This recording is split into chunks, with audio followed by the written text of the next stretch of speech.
वन्दे देवोमापति सुरगुरुं वन्दे जगत्कारणं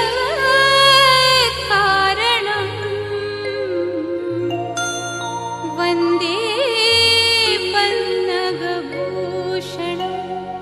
मृगधरं वन्दे पशूनां पतिं वन्दे सूर्य शशाङ्कवह्निनयनं वन्दे मुकुन्द प्रियं वन्दे भक्तजनाश्रयं च वरदम् वन्दे शिवं शङ्करम्।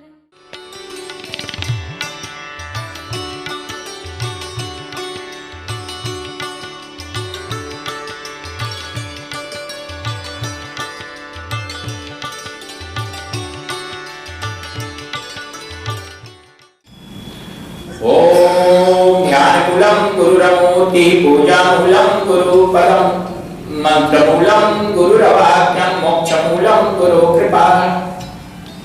ओम शांति शांति शांति। आप सब परमात्मा को नमस्कार। आज दिनांक 6 जुलाई 2014 के प्रातःकालीन सत्संग में हम लोग श्री स्वामी ज्योतिर्मयानंद जी महाराज के लोनी आश्रम में एकत्रित हैं और आज के दिन हम लोग कठोपनिषद की चर्चा करेंगे। पिछले दिन कठोपनिषद के शांति पाठ की चर्चा किए थे। आज कठोपनिषद का आरंभ करेंगे और ये कठोपनिषद कृष्ण यजुर्वेद की कठ शाखा के अंतर्गत से ली गई है। वेदों का पाठ है ये और इसमें नचिकेता और यम के संवाद के रूप में परमात्मा के विषय में, आध्यात्मिक कैवल्य के विषय में यानी मुक्ति के विषय में चर्चा की गई है। ये बहुत ही महत्वपूर्ण विषय है जिसमें मृत्यु पुनर्जन्म के विषय में चर्चा है और व्यक्ति के किस प्रकार के किस कर्म से कहाँ व्यक्ति जाता है और किस प्रकार से इस कर्म के चक्र से मुक्त होता है, इसका वर्णन है। इस पूरे उपनिषद के 2 अध्याय हैं और इन दोनों अध्याय में 3-3 कलियां सब चैप्टर इसमें है। तो कठोपनिषद का जो आरंभ है वो शांति पाठ से होता है और हम लोग इस उपनिषद का शांति पाठ करेंगे। ओम सहना भवतु सहनौ भुनक्तु सर्ववीर्यं करवावहै तेजस्विनावधीतमस्तु मा विद्विषावहै। ओम शांति शांति शांति। इस शांति पाठ का शाब्दिक अर्थ बहुत सहज है, थोड़ी सी इस पर चर्चा करके तब आगे की बात करेंगे। ओम से शुरू होता है हर उपनिषद के शांति पाठ का आरंभ और ये है परमेश्वर परम ब्रह्म परमात्मा का प्रतीक है, उसके स्मरण के साथ। हम दोनों गुरु और शिष्य साथ साथ हम दोनों की आप रक्षा करें, हम दोनों का साथ साथ पालन करें, हम दोनों साथ साथ शक्ति प्राप्त करें और हम दोनों की पढ़ी हुई जो विद्या है वो तेजोमयी बने और हम दोनों परस्पर कभी द्वेष न करें। यहाँ एक विशेष बात बताइए गुरु और शिष्य के सामंजस्य की। आध्यात्मिक मार्ग पर चलने के लिए गुरु और शिष्य का संबंध लंबा होता है और ये एक दूसरे पर आश्रित होता है। जब तक शिष्य गुरु के ऊपर विश्वास न करे और शिष्य के प्रति गुरु का प्रेम ना हो तो आध्यात्मिक मार्ग जो है वो ठीक से आप तय नहीं कर पाएंगे। इसके साथ साथ दोनों में कभी विद्वेष नहीं होना चाहिए, कभी एक दूसरे के प्रति कोई विपरीत भाव न आए और दोनों स्वस्थ रहें, क्योंकि स्वास्थ्य बहुत आवश्यक है साधना में आगे बढ़ने के लिए। लंबे समय तक अध्ययन अध्यापन साधना करनी होती है तो स्वास्थ्य की आवश्यकता होती है। इसके साथ साथ तालमेल होना चाहिए, विद्वेष नहीं होना चाहिए एक दूसरे में। और तीनों ताप की यानी अधि भौतिक, अधि दैविक और आध्यात्मिक, ये तीन ताप हैं जो संसार से मिलते हैं, कष्ट जो व्यक्ति के अपने ही शरीर से मिलते हैं, और ईश्वरीय किसी विधान से अगर कष्ट मिलता है तो वे तीनों ताप जो है ये आध्यात्मिक मार्ग में बाधा हैं। तो उपनिषद का आरंभ शांति पाठ से किया गया है और इसमें यही प्रार्थना की गई है परमात्मा से कि हम गुरु शिष्य जो हैं वो साथ साथ रहें, साथ साथ विकसित हों, साथ साथ स्वस्थ रहें और हम लोगों की विद्या दिनानुदिन बढ़े, हम आपस में विद्वेष न करें। आज हम लोग कठोपनिषद प्रथम अध्याय प्रथम बलि का प्रथम मंत्र, ओम उशनः वै वाजश्रवसः सर्ववेद संगतौ तस्यः नचिकेता नाम पुत्र आसः। परमेश्वर को याद करके प्रथम मंत्र का शब्दार्थ ये है कि यज्ञ फल की आशा से यानी स्वर्ग की प्राप्ति की आशा से वाजश्रवा के पुत्र उद्दालक एक बार विश्वजित यज्ञ कर रहे थे और अपना समस्त धन समृद्धि ब्राह्मणों को दान दे रहे थे। उनका नचिकेता नाम का एक बहुत प्रसिद्ध पुत्र था। ये प्रथम मंत्र की शाब्दिक अर्थ है। प्राचीन काल में वेदों पर आधारित यज्ञ हुआ करता था और वास्तव में यज्ञ का जो मूल लक्ष्य होता था उन दिनों वो था स्वर्ग की प्राप्ति। वास्तव में ये आध्यात्मिक दृष्टिकोण से बहुत ऊंचा लक्ष्य नहीं है, लेकिन प्राचीन काल में बहुत समय तक यज्ञ होते रहे स्वर्ग की प्राप्ति की इच्छा से। उसी समय के एक ये आख्यान है और ये बहुत मशहूर आख्यान है कि वाजश्रवा के पुत्र उद्दालक, इनके अनेक नाम है, उद्दालक नाम है, अरुण नाम है, इनको गौतम भी कहते हैं और वाजश्रवा पुत्र अरुणी, इनका अरुणी नाम है, तो कई नाम से ये जाने जाते हैं। तो एक बार ये उद्दालक या अरुणी वाजश्रवा के पुत्र गौतम यही विश्वजित यज्ञ करने का निश्चय किया और उसमें होता क्या है कि हमारे पास जो कुछ भी होता है यज्ञकर्ता के पास वो सब ब्राह्मणों को दान में दिया जाता है।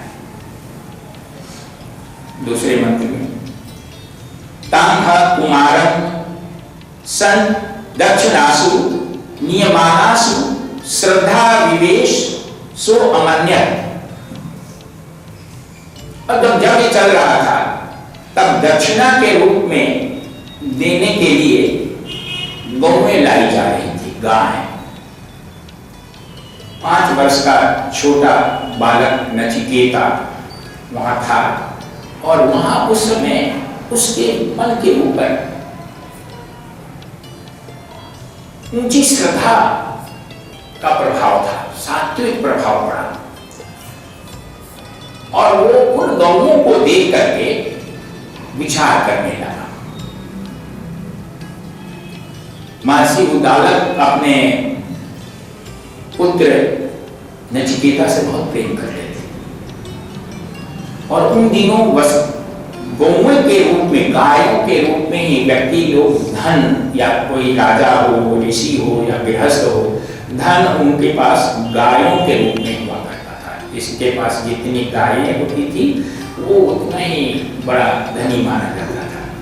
तो गाय के रूप में धन होता था और वो नचिकेता देखा कि हमारे पिताजी जो हैं यहाँ दान करने वाले हैं, तो गायें आ रही थी झुंड के झुंड, और उसने ये देखा कि हमारे पिताजी जो गाय दान करने जा रहे हैं, इसके पहले उन्होंने पूरे गायों को 2 वर्गों में बांट दिया है। जो दूध देने वाली अच्छी अच्छी नई गाय थी उसको तो रख लिया है अपने पास, और जो बूढ़ी थी, दूध देने वाली नहीं थी, बहुत कमजोर थी, जो बच्चा नहीं दे सकती थी, उनको लाइन लगा करके ब्राह्मणों को दान देने के लिए वो भेज रहे थे। ये जब गाय आ रही थी तो नचिकेता ये देख रहा था, और वो देखते देखते उसके दिमाग में, चूंकि वो श्रद्धा भक्ति से परिपूर्ण था, उसमें सात्विक स्पंदन थे और पूर्व जन्मों का वो संस्कारी बालक था पूर्व जन्मों से। तो उसने देखा कि ये जो दान के लिए चीजें आ रही हैं, ये सारी चीजें व्यर्थ हैं, ज्ञान देने लायक नहीं है, और शास्त्र के अनुसार ऐसा है कि जो हमारे उपयोग की नहीं है उसको जो है दूसरों को दान नहीं देना चाहिए। जो हम यूज कर सकते हैं वही दान देना चाहिए। 4 टीवी 5-7 कंप्यूटर हमारे पास रखा हुआ है वहाँ, अब बनने लायक नहीं है, वो लोगों ने दे दिया, वो 15 साल पहले ही वो आउट ऑफ डेटेड हो गया है। हम सोचे कि चलो 3-4 कंप्यूटर मिला हुआ है, उसको बाजार भर में खुलवाए, उसका पार्ट्स ही नहीं मिलता है। अब उसको मतलब कबाड़ी को ना दे करके आश्रम में लालबाग यहाँ अनाथालय में भेज दिया गया है। तो ये जो है दान देने वाला अपने आप को महसूस कर रहा है कि हमने दान दे दिया। वही स्थिति उस उद्दालक की थी, और वो देखा कि ये गौएं रखना मुश्किल है, इनका संभाल करना मुश्किल है, खाना पीना खिलाने में इस पर खर्च पड़ेगा, ये दूध देने वाली है नहीं, तो ये यज्ञ कर रहे हैं और उसमें दान दिया जाता है, तो ये ब्राह्मणों को दान दे। नचिकेता सोचता है कि ये शास्त्र विपरीत है, हमारे पिताजी जो हैं वो अनैतिक अधार्मिक कार्य कर रहे हैं, और इनसे ऐसे कार्य से इनको पीड़ित होना पड़ेगा। अधार्मिक काम करेगा कोई तो उसको उसका फल भी तो भोगना पड़ेगा, और इसका फल जो है बड़ा बुरा होगा। तो मन ही मन उसने विचार किया कि जो चीजें, जो कार्य दूसरों को सुख प्रदान करते हैं, वही व्यक्ति को इस लोक में और परलोक में भी सुख प्रदान करते हैं। इसलिए मेरे पिताजी जो हैं ये ऐसी चीजों को दान दे रहे हैं जो दूसरे को दुख दे, और जब दूसरे को दुख मिलेगा तो पिताजी को भी दुख मिलेगा। ऐसा सोच करके तीसरे मंत्र में कहते हैं, पीतोदता दग्ध तृणा दुग्ध दोहा निरिंद्रिया अनंता नाम ते कास्तान सब गच्छति तद्दत्। ये गायें अंतिम बार जल पी चुकी हैं, अब उनको पानी पीने की भी ताकत नहीं है। अंतिम बार वो जो गाय जा रही है वो अंतिम बार जल पी चुकी हैं, अंतिम बार घास खा चुकी हैं, वो खा भी नहीं सकती, दांत टूटा हुआ, मुंह नहीं चला सकते थे, इतनी कमजोर, अंतिम बार दूही जा चुकी हैं, किसी को दूध अब नहीं देने वाली थी वो, और कोई भी बच्चा देने के योग्य नहीं। ऐसी गायों का जो दान करता है वो निम्न लोकों में जाता है, जहां किसी प्रकार का भी सुख नहीं है। इसलिए नचिकेता सोचता है कि मैं अपने पिताजी को सावधान करूं। इसके माध्यम से ये उपनिषद जो है ये हम लोगों को सावधान करना है कि हम लोग भी जो हैं, जो कुछ भी इस प्रकार का कोई दान का या किसी चीज का सहयोग किसी को देते हैं तो उसमें ध्यान रखना चाहिए कि वो जिसको हम सहयोग दे रहे हैं उसके लिए वो उपयोगी हो, क्योंकि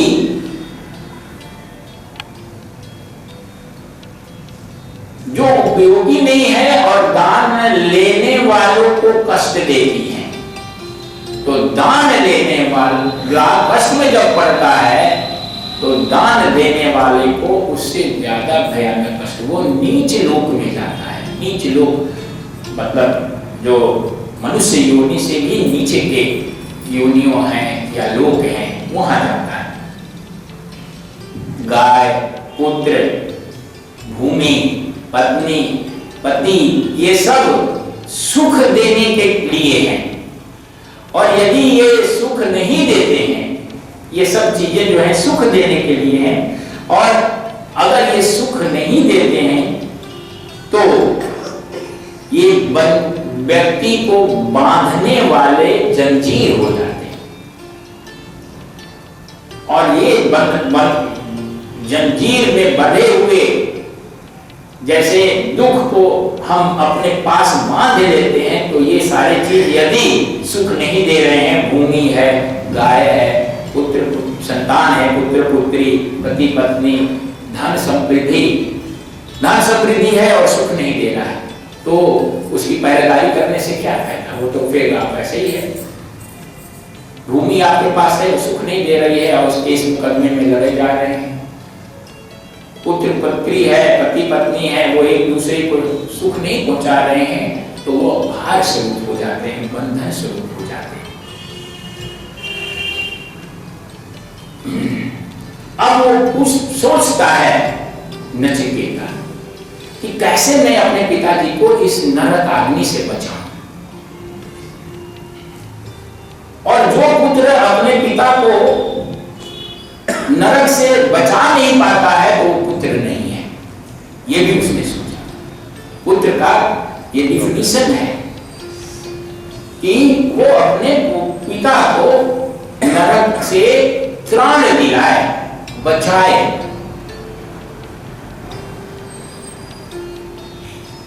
इसलिए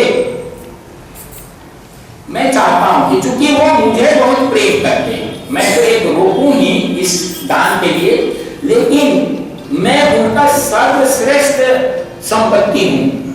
ये जो यज्ञ है, इस यज्ञ का ये भावार्थ, इस यज्ञ की एक कंडीशन है कि यज्ञ करता अपनी सारी संपत्ति को दान कर देता है।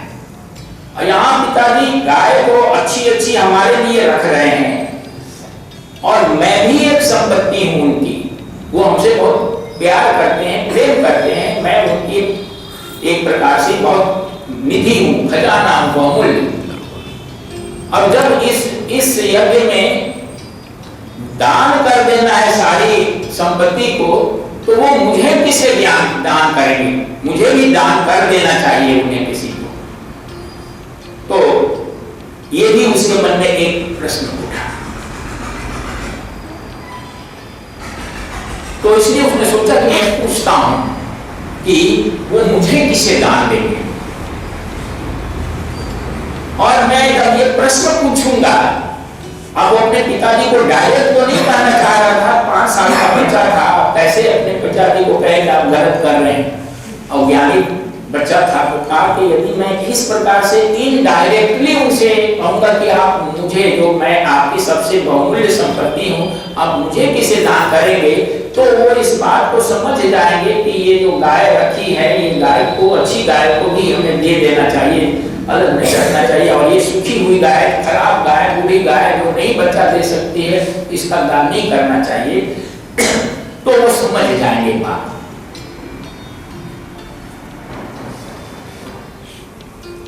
और जब वो मुझसे विस्तार से पूछेंगे कि तुम ऐसा क्यों कह रहे हो, क्या बात है, तो मैं उन्हें थोड़ा सा समझा दूंगा कि ये गाय को आप दान मत कीजिए। इस प्रकार से उसके मन में कई प्रकार के वितर्क उठ रहे थे, कई प्रकार की बातें उठ रही थी, और फिर उसने हिम्मत करके चौथे मंत्र में वो अपने पिताजी से कहता है,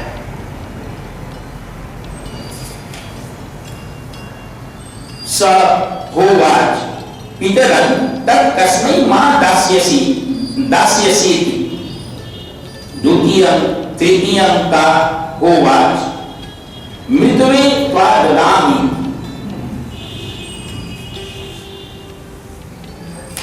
नचिकेता जो है अपने पिता के पास जाता है और कहता है, हे पिताश्री, मैं आपकी एक बहुमूल्य निधि हूं, खजाना, संपत्ति हूं, आप मुझे किसको दान देंगे?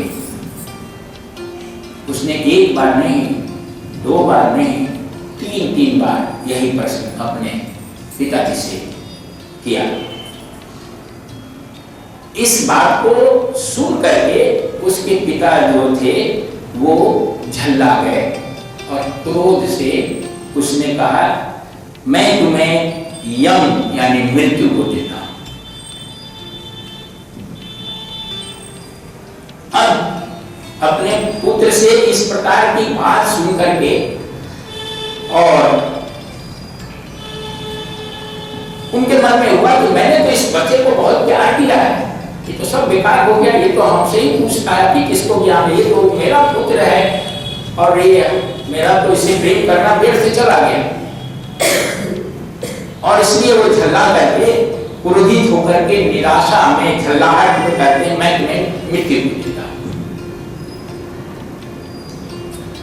ये बात जब नचिकेता को सुनाई पड़ा, उन्होंने कहा कि मैं तुझे मृत्यु को देता, तो उस जमाने में लोग जो होते थे पिता की बात को 16 आने मानते थे और उस पर अमल करते थे। और इस प्रकार से नचिकेता को ये बात सुन करके बड़ा अफसोस भी हुआ और आश्चर्य भी हुआ, फिर भी उसने पुनः विचार किया। 5वें मंत्र में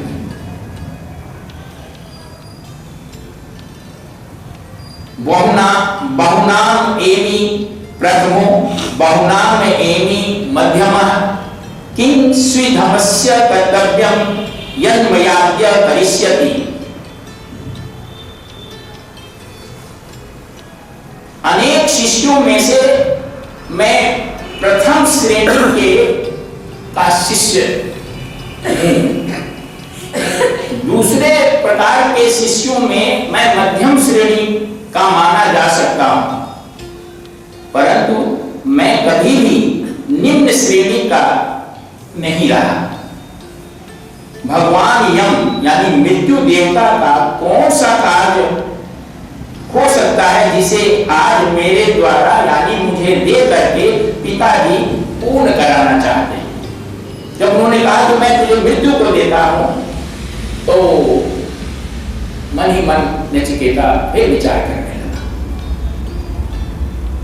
पुत्र को और शिष्य को 3 कैटेगरी में बांटा गया, उत्तम, मध्यम और निम्न श्रेणी।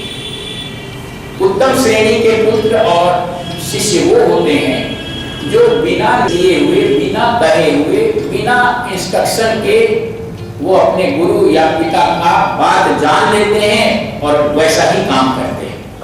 उनको ज्ञान हो जाता है कि हमारे गुरु और हमारे पिता क्या चाह रहे हैं, और बिना कुछ उसके कहे, बिना उससे निर्देश पाए, उसकी इच्छा की वो पूर्ति कर देते हैं।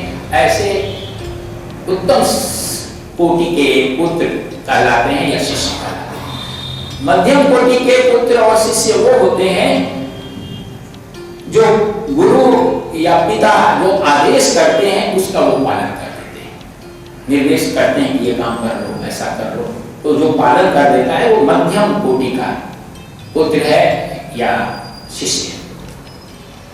निम्न कोटि के वो लोग होते हैं जो गुरु या पिता के आदेश का सुन करके भी पालन नहीं करते। तो इस बात को वो सोचने लगा कि मैं किस स्तर का पुत्र हूं। तो कुछ बातों में उसे लगा कि कुछ संदर्भ में मैं उत्तम कोटि का हूं। बहुत बार ऐसा है कि पिता के बिना कुछ कहे हुए मैं उनकी बात जान जाता हूं और वैसा मैं करता हूं जो वो चाहते हैं, तो मैं उत्तम कोटि का पुत्र हूं।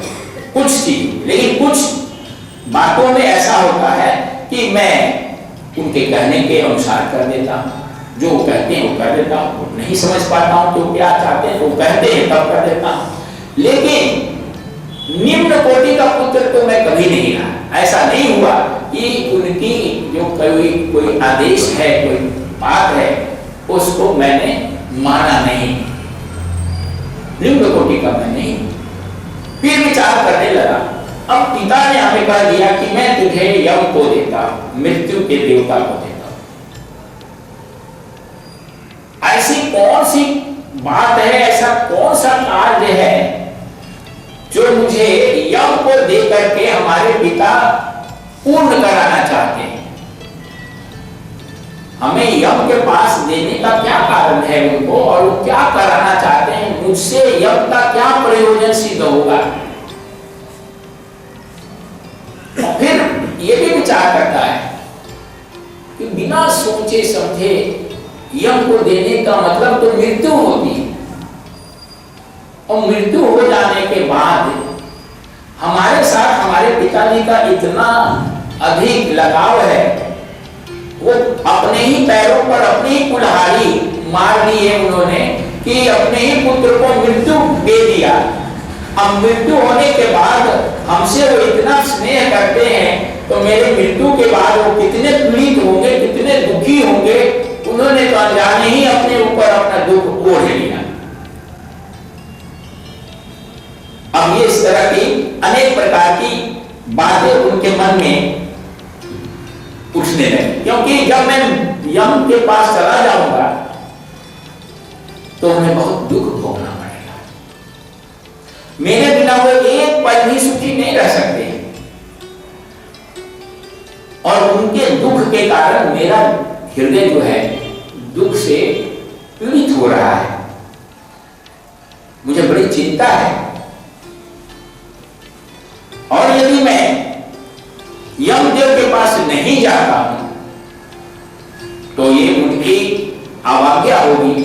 उन्होंने आदेश मुझे दे दिया है, मुझे दान दे दिया है यम देवता को, तो मुझे उनके पास जाना ही होगा। अगर मैं नहीं जाता हूं तो इस प्रकार से मैं पितृ वचन को नहीं मान रहा हूं, ये भी ठीक नहीं। और मैं यदि चला जाता हूं तो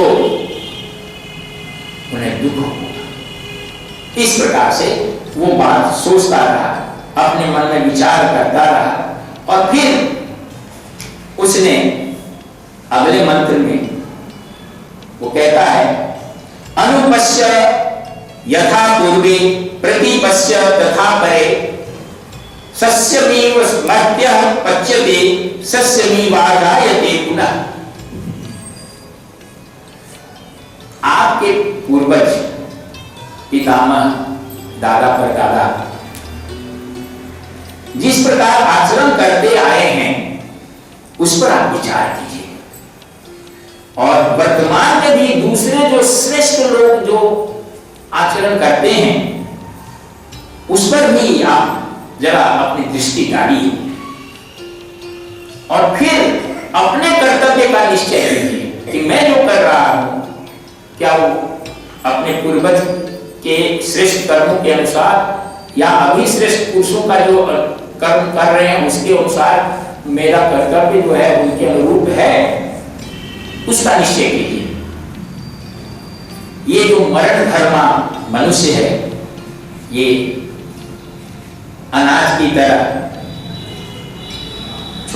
पौधों की तरह जन्म लेता है, पकता है और फिर जीर्ण होकर के मर जाता है और फिर अनाज की तरह पुनः उत्पन्न होता है।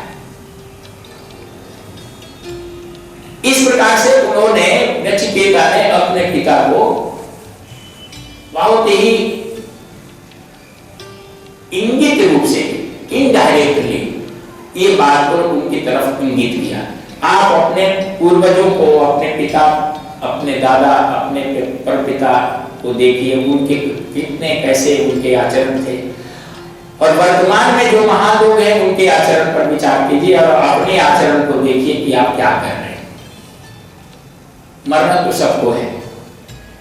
ये मनुष्य जो है वो धान गेहूं की तरह 3 महीना 4 महीने में, जैसे 4 महीने में गेहूं धान हो जाता है, पैदा हो जाता है, फिर कट जाता है, उसी तरह से फिर बोया जाता है, फिर होता है।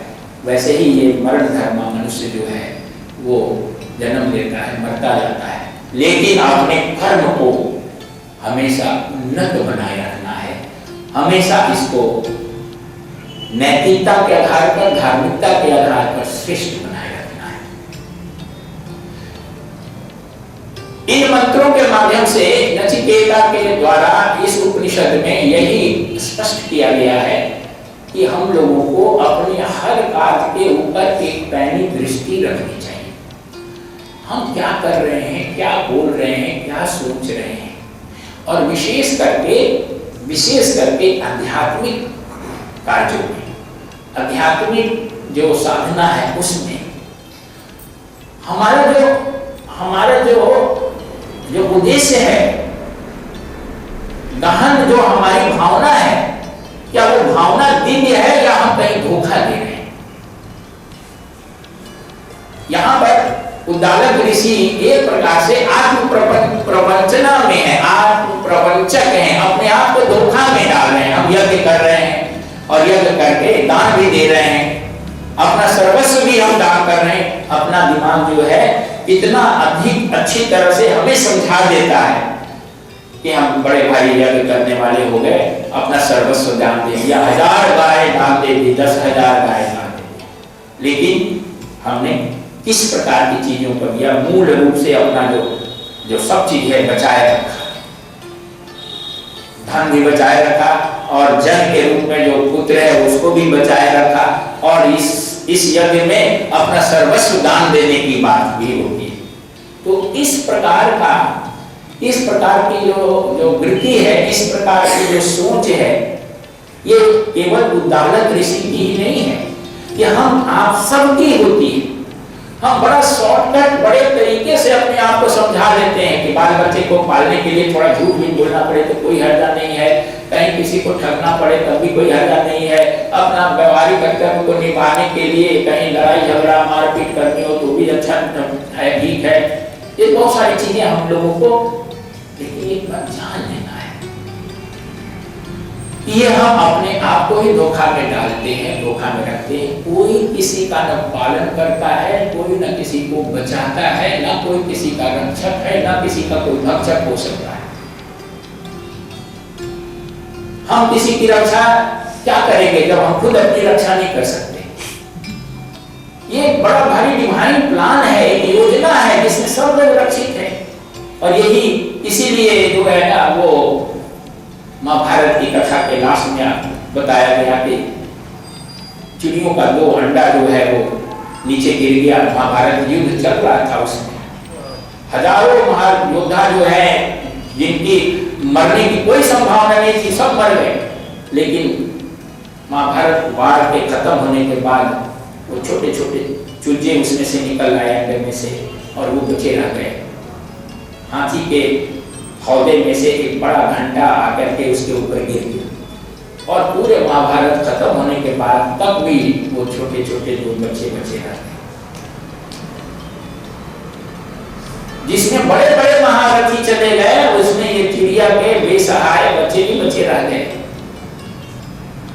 ये यही बताता है कि ये जो मरना मारना, सुरक्षा या कुछ भी ये व्यक्ति के हाथों में नहीं है, ये सब कुछ एक ईश्वरीय योजना के अंतर्गत हो रही है। हम लोग को इस पर विश्वास रखना चाहिए और अपने अपने कर्मों को जो हम खुद बताने के लिए, बचने के लिए कई कई तरह का जो काम करते हैं। दुर्योधन क्या करता रहा था? अपने राज्य को बचाने के लिए, राज्य को पाने के लिए, पांडवों को मारने के लिए ये सारा प्रपंच रचा गया, सारे प्लानिंग रची गई, सारा युद्ध रचा गया, लाखों करोड़ों लोगों की मृत्यु हो गई, लेकिन कोई नहीं बच सका, सब के सब ध्वंस हो गए। इसका कारण यही है कि आप अपनी योजना के अनुसार इस सृष्टि को नहीं चला सकते। ये जीवन जगत ब्रह्मांड हमारे आपकी योजना के अनुसार, मन के अनुसार, इच्छा के अनुसार नहीं चलता है। ये ईश्वर इच्छा के अनुसार चलता है, परमात्मा की इच्छा के अनुसार चलता है। किसको रखना है, किसको नहीं रखना है, कौन कितना दिन तक जिंदा रहेगा, कौन कितना दिन तक जाएगा, कौन क्या करेगा, कौन क्या नहीं करेगा, ये सब एक प्लान में फिक्स है। और वो ईश्वर अपने समय अनुसार जिसको जिलाना है उसको जन्म दे देता है, जिसको खींचना है उसको ले देता है, जिससे जो कराना है वो करा देता है। राजा को रंग, रंग को राजा, सब बना देता है। तो इस बात को हमेशा ध्यान में रखना है और इसलिए अपने अहंकार को कभी भी आगे नहीं होने देना है। ये नहीं सोचना है कि मैं जो चाहूंगा वो कर, ये राक्षसी वृत्ति है। चाहे वो रावण की वृत्ति हो, कंस की वृत्ति हो, भस्मासुर की वृत्ति हो, ये जितने भी राक्षस हैं उनकी अहंकार जब ऊपर उठ जाता है तब उनका विध्वंस हो जाता है। साधक को इस बात में ध्यान रखना चाहिए कि हम लोग ईश्वर के हाथ में एक उपकरण है, डिवाइन हाथ में दिव्य, ये सारा काम परमात्मा का है। ये यहाँ पर फूल उगना, वहां पर गाड़ी चलना, हवा में जहाज चलना, पानी में जहाज चलना, ये सब ईश्वर का काम है। जहाज चल रही है किसी कंपनी की, फूल उग रहे हैं किसी के घर में, अनाज हो रहा है किसी आपके हमारे खेत में, लेकिन वो हमारा आपका खेत कहाँ है? हम लोग कुछ देर के लिए जुड़े हुए हैं तो कहते हैं ये मेरा, इस घर यहाँ पर बैठे हुए हैं ये मेरी जगह का है। 50 साल पहले पता नहीं यहाँ कौन था, अब 50 साल बाद पता नहीं कौन हो, जगह यहीं की यहीं रहे। हम सब ये शरीर को इसको कह रहे हैं अपना है, ये मेरा हाथ, मेरा पैर, मेरा धन, मेरा दौलत, मेरा सिर। कुछ दिनों के बाद ये हाथ में चल जाएगा, इसको कोई छुएगा नहीं। अगर इसमें से प्राण निकल जाए तो छूने में भी लोग डरेंगे, दूर भागेंगे, अपना कहलाने वाले भी नहीं आएंगे साथ। इसको अभी हम अपना अपना कह रहे हैं, देख लेंगे कैसे तुमको कैसे निकलते हैं, वहां देख लेंगे, तुमको ये कर देंगे, वो कर देंगे, कितना होता है। इस बात को ध्यान में रखते हुए साधक को हमेशा अपने आप को ईश्वर के हाथ में एक उपकरण के रूप में देखना है। सारे उपनिषदों का, सारे शास्त्रों का यही जो है वो मैसेज है। ये जो कठोपनिषद है वो भी अंत में आगे चल के बताएंगे किस प्रकार से आपको इस बात को एहसास करना है कि आप अपना काम करिए, अपने जो कर्तव्य है उसको जरूर पालन कीजिए, लेकिन चाल मत चलिए। उदालत ऐसी चाल चल रहे हैं कि हम जो है धन को बचा के रखेंगे और परमात्मा को भी जो है वो एक प्रकार से धोखा दे रहे हैं, शास्त्र को धोखा दे रहे हैं कि ये दान भी हो गया, हमारा स्वर्ग भी प्राप्ति हो जाए।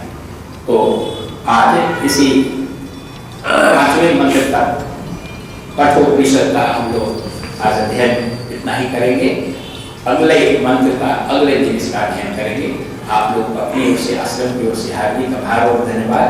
परमात्मा से यही प्रार्थना है कि परमेश्वर हम लोगों के चित्त में इन ज्ञान को गहराई से स्थापित करे, जिससे कि हम लोग इसी जीवन में आत्मज्ञान के परम रस को प्राप्त कर सके। ओम असतो मा सद्गमय तमसो मा ज्योतिर्गमय मृत्युर्मा अमृतं गमय। ओम सर्वेषां स्वस्ति भवतु, सर्वेषां शान्तिः भवतु, सर्वेषां पूर्णं भवतु, सर्वेषां मंगलं भवतु, सर्वे भवन्तु सुखिनः, सर्वे सन्तु निरामयाः, सर्वे भद्राणि पश्यन्तु मा कश्चित् दुःखभाग् भवेत्। ओम पूर्णमदः पूर्णमिदं पूर्णात् पूर्णमुदच्यते पूर्णस्य पूर्णमादाय पूर्णमेवावशिष्यते। ओम शान्तिः शान्तिः शान्तिः। कर्पूरगौरं करुणावतारं संसारसारं भुजगेन्द्रहारं सदा वसन्तं हृदयारविन्दे भवं भवानी सहितं नमामि भवं भवानी सहितं नमामि।